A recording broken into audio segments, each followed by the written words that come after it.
Good morning, जोहार, जय आदिवासी जिंदाबाद। आप सभी साथियों को 26 नवंबर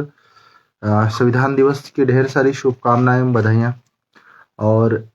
समस्त युवा साथियों से मेरा हाथ जोड़ के अनुरोध है कि आज हमारे पुरखे, हमारे भगवान, हमारे गरीबों के सर्वे सर्वा बाबा साहब अम्बेडकर जी ने 26 नवंबर को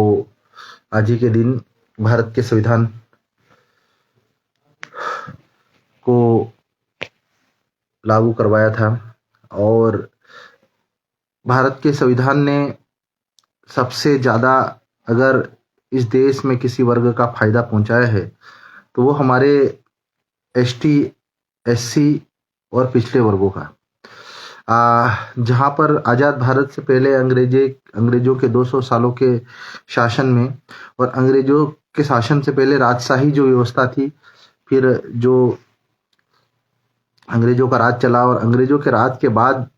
अंतिम पंक्ति में खड़े गरीबों को, एसटी, एससी और ओबीसी वर्ग के लोगों को बाबा साहब अम्बेडकर ने और बाबा साहब अम्बेडकर के साथ जो टीम थी, उन्होंने लगातार संघर्ष किया, जो काम किया विपरीत परिस्थितियों में भी। और उन विपरीत परिस्थितियों में संघर्ष के बदौलत आज हमारे एसटी, एससी,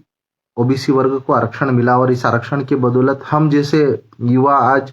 राजनीति की मुख्य धारा में विधायक बन रहे हैं, हम जैसे युवा सांसद बन रहे हैं, हम जैसे युवा कलेक्टर, एसपी और बड़े बड़े अधिकारी बन रहे हैं। और आज जो जातियां हमेशा जिनको बंधुआ मजदूर बनाया गया था, जिनको जातियों के आधार पे बांटा गया था, जातियों के आधार पे एक निश्चित काम के लिए उनको आवंटित कर दिया गया था, आज अपने टैलेंट के बदौलत, आज शिक्षा के बदौलत, आज अपनी पहचान के बदौलत, अपने कर्म के बदौलत आज हमारे समाज के इन एसटी, एससी, ओबीसी वर्ग के युवा हर देश के हर बड़े पद पर पहुंच रहे हैं और बाबा साहब अम्बेडकर के संवैधानिक व्यवस्था को साकार कर रहे हैं। मैं आप सभी युवाओं से और देशवासियों से मैं यही कहना चाहता हूं कि जब तक संविधान है, जब तक भारत में संवैधानिक व्यवस्था है, जब तक इस देश में लोकतंत्र है और इस लोकतंत्र के भीतर एक संवैधानिक व्यवस्था है, बाबा साहब अम्बेडकर ने हम सभी लोगों के लिए जो एक लिखित में जो इस देश का सबसे बड़ा ग्रंथ, इस देश की सबसे बड़ी आस्था, इस देश इस देश की आस्था, इस देश की एकता, इस देश की व्यवस्था को मजबूत करने वाला जो संविधान देश, जो लोकतांत्रिक देश जो बनाया है बाबा साहब अम्बेडकर ने, उनके पद चिन्हों पर नई पीढ़ी के युवाओं को, खासकर एसटी, एससी, ओबीसी वर्ग के युवाओं को आज भी आदिवासी जंगलों में पड़ा हुआ है, आज भी मूलभूत अधिकारों से वंचित है, आज भी हमारे अनुसूचित जाति वर्ग के युवा शादी करते हैं तो उनको घोड़ी पे बैठने नहीं दिया जाता है। जब उनकी किसी कारणवश जो डेथ होती है तो शमशान घाटों में उनके बॉडी को जलाने नहीं दिया जाता है। आज भी पिछड़े वर्ग की कई जातियां ऐसी है जो आज भी अधिकारों से, मूलभूत अधिकारों से वंचित है। हमारे आदिवासी इलाकों में आज भी जैसे मानकर समाज है, हमारे आदिवासी क्षेत्रों में धनगर समाज है, हमारे आदिवासी इलाकों में बंजारा कम्युनिटी है, आदिवासी इलाकों में कई ऐसी जातियां हैं जो जिन कम्युनिटियों में पढ़े लिखे युवाओं की संख्या नहीं के बराबर है। और बाबा साहब अम्बेडकर ने जो संविधान दिया है और संविधान में समानता की बात की गई है, समानता के अधिकारों की बात की गई है, लेकिन आज भी देश में अमीरी और गरीबी के बीच समानता की बात करें तो एक इतनी लंबी खाई है कि जिसको उस खाई को उस बराबरी पे लाना हम सब युवाओं के लिए चुनौती पूर्ण है। बाबा साहब अम्बेडकर ने संविधान जो बनाया है और इस संविधान का मूल उद्देश्य यही था कि गरीब वर्गों को इस देश में अधिकार मिले, महिलाओं को अधिकार मिले। आज भी लेकिन संविधान को धरातल पे, संवैधानिक व्यवस्था को धरातल पे उतरने में टाइम लगा है। और हम जैसे युवाओं की जिम्मेदारी है, हम जैसे पढ़े लिखे युवाओं की जिम्मेदारी है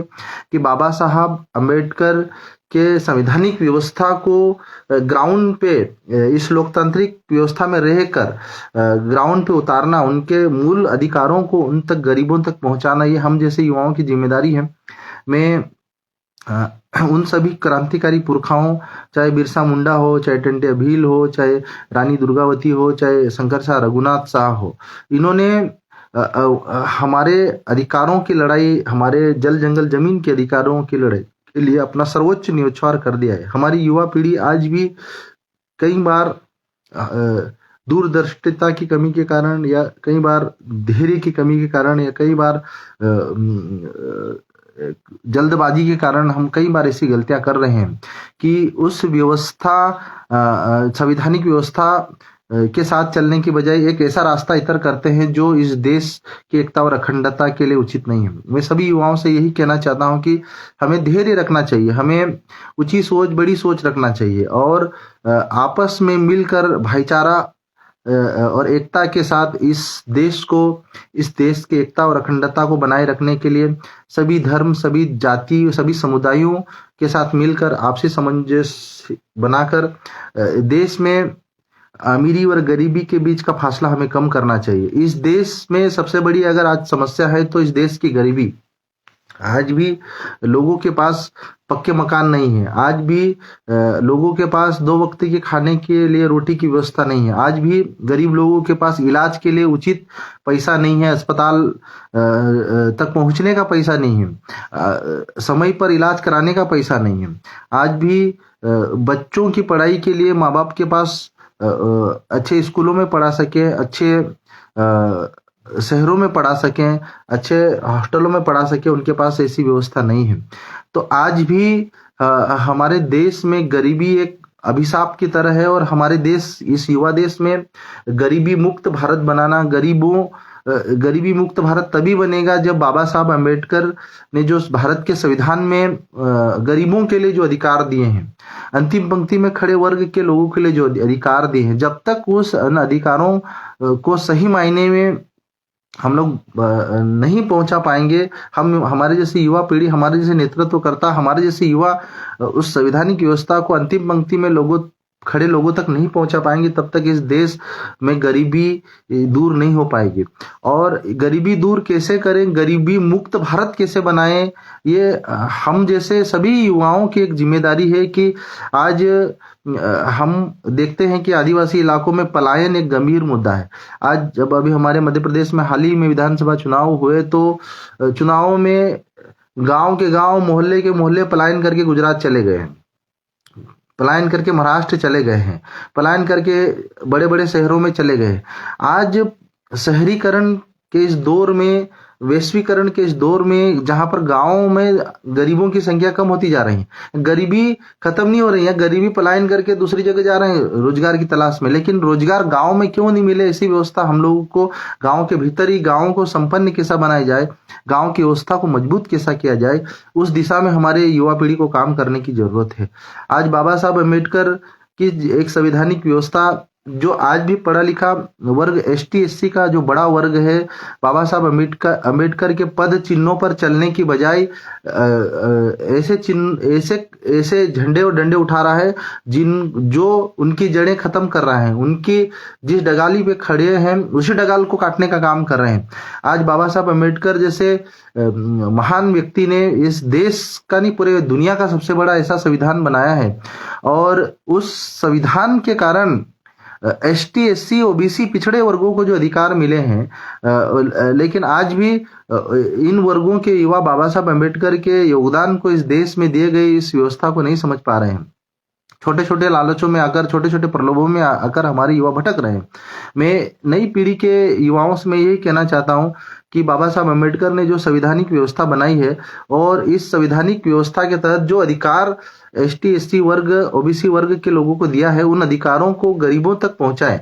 आप सब जानते हैं कि सरकार, कोई भी सरकार रही हो, योजनाएं बनाती है, गरीबों के हितों को ध्यान में रखते हुए बनाती है, लेकिन क्या वो योजनाएं गरीबों तक, असल में वो योजनाएं गरीब उसका लाभ उठा पा रहा है, ये हमारे लिए चुनौती है। आज हम देख रहे हैं कि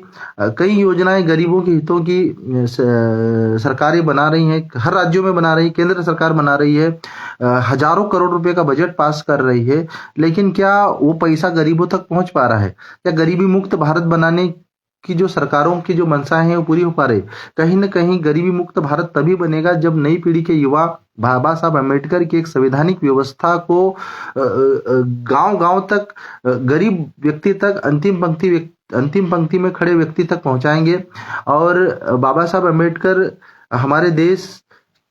और दुनिया के एक ऐसे नेता, एक ऐसे लीडर, हमारे लिए ऐसे भगवान थे जिन्होंने संवैधानिक व्यवस्था के तहत जंगलों में, कंदराओं में, पहाड़ों में पड़े रहने वाले लोगों को समाज की मुख्य धारा से जोड़ने के साथ साथ उनको सम्मान के साथ जीने का एक संवैधानिक अधिकार दिया है। मैं उनको तहे दिल से नमन और प्रणाम करता हूं और इस देश के युवाओं से ही कहना चाहता हूं कि बाबा साहब अम्बेडकर जी ने जो संदेश दिया है, बाबा साहब अम्बेडकर जी ने जो अधिकार दिया है, उन अधिकारों को गरीब व्यक्ति तक, गरीबों तक कैसे पहुंचाएं, उस पर हमको काम करना चाहिए। मैं आप सभी साथियों को जय भीम, जय जोहार, जय आदिवासी जिंदाबाद और भारत के समस्त युवाओं को मैं यही कहना चाहता हूं कि हम मिलकर एक ऐसा भारत बनाएं जो गरीब मुक्त भारत हो, जिसमें समानता की बात कही, जो संवैधानिक व्यवस्था में समानता, भाईचारा और सद्भाव की बात की गई है, उसके लिए हम मिलकर काम करें। ऐसी भावना के साथ आप सभी साथियों को जय भीम, जय जोहार, जय आदिवासी जिंदाबाद। संविधान दिवस की आप सभी देशवासियों को, मनावर विधानसभा क्षेत्र वासियों को, हमारे जयस युवाओं को और आप सभी युवाओं को ढेर सारी बधाई, शुभकामनाएं देता हूं। बहुत बहुत धन्यवाद, बहुत बहुत आभार।